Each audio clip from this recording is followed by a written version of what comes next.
देखते हैं इन 3 प्लैनेट से आवाज़ कैसी आती है।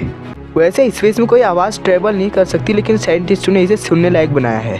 नंबर 3, मरकुरी से कुछ ऐसी साउंड आती है।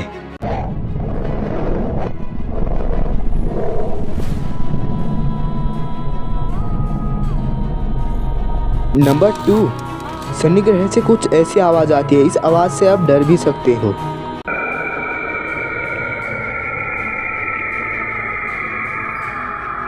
नंबर 1, जुपिटर से कुछ ऐसी आवाज़ आती है।